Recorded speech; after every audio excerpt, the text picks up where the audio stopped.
benshi ngo byaje kugaragara ko muhura n'iki kibazo mu buzima bwabo bwa buri munsi. Uretse gato, ni gute wakunda umuntu cyangwa se abantu bitagusabye kwihindura ngo wigire uwo utari we, ngo utakaze wowe wanyawe kugira ngo ugumane n'umuntu runaka? Ni ikibazo.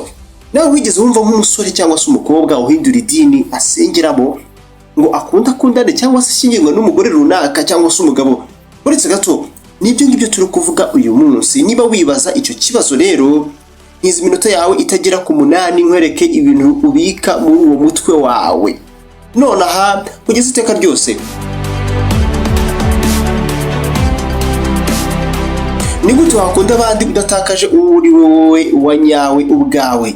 Twagiye ngo ubuzima tubamo buragoye, kandi uko bugenda bucya burushaho gukomera no kuba amayobera akazi. Ucunze nabi ntabwo umenye watakariye. Umva amasomo y'ingenzi rero twungukira mu kiganiro gatabo, amasomo yagufasha mu buzima. Ni mu gitabo cyitwa ngo Good Boundaries and Good Buys. Ni amasomo 10 atuma utazongera gukunda umuntu ngo bikuvune bikubise icyuya. Ngo imipaka, sibyo? Bya bintu utarengaho ndetse n'undi wese ngo atarengaho. Icyo ni ikintu cy'ingenzi cyane mu bintu bijyanye n'imibanire.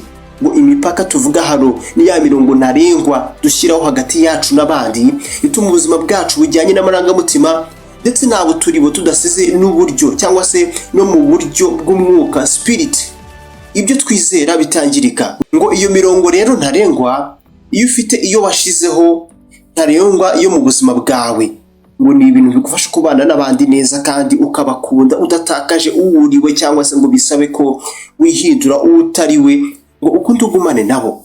Ngiki kintu gicanga abantu benshi mu mibanire.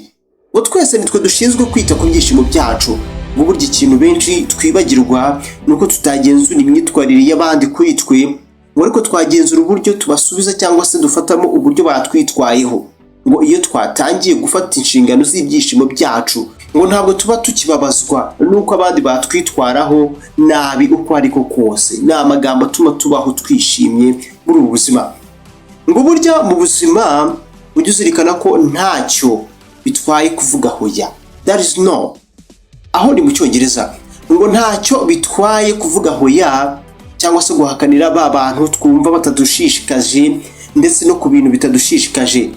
Ninde wabwiye ko buri kintu cyose uba ugomba kucyemera? Burya ngo byose sinako bitugirira umumaro. Na Bibiliya ubwayo irabivuga. Ngo benshi twibagirwa ko kubaho wenyine bifasha.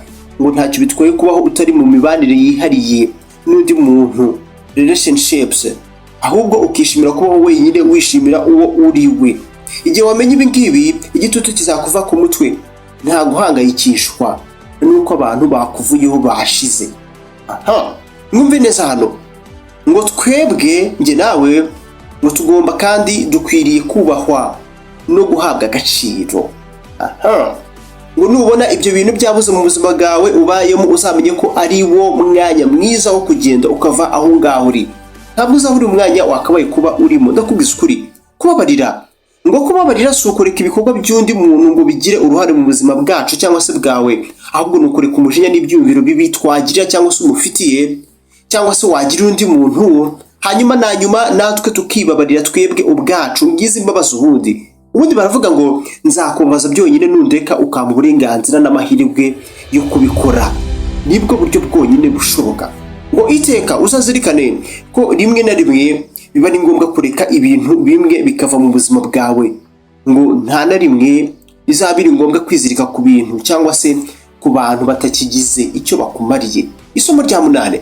Ngo twese dukwiye urukundo kandi turukwiye kuko turukwiye nyine. Apana kuba hari impano, apana kuba ari impano uwo ari we wese yaduhereza. Nta na rimwe dukwiriye cyangwa se tuzadukwiriye kwingingira abantu kudukunda no kuduha agaciro n'icyubahiro uwo uri we wese uko waba umeze kose. Kandi burya ngo twese ikintu tudaha agaciro cyane ni ukuntu burya ngo dufite imbaraga n'uburyo bwo gukora ibintu bihambaye muri twebwe. Byose ubona bikugoye ngo mu buzima bwawe wisuzumye neza wayoberwa ukuntu ubisohotsemo mu kanya nk'ako guhombya. Ni amagambo. Reka dusoreze kuri iri jambo ngo ntabwo uri wenyine. Twese ngo ku isi turi cyangwa se tuba turi ku rugendo rumwe, kandi ngo hari abantu batwitaho kandi bashaka kudufasha. Ikibazo nuko tubirengagiza. Yari amagambo akomeye. Reka tuzasubira ubutaha Abantu mwe ikiganiro cyo nagatabo reba munsi iyi video ukanda ahantu handitse subscribe nibwo buryo ubasha kudushyikiramo. Nubikora uzagira urabona ubutumwa buri ko dushyizeho video nshyashya nk'iyi ngiyi. Nitwe Mugisha ntuzacika ubutaha.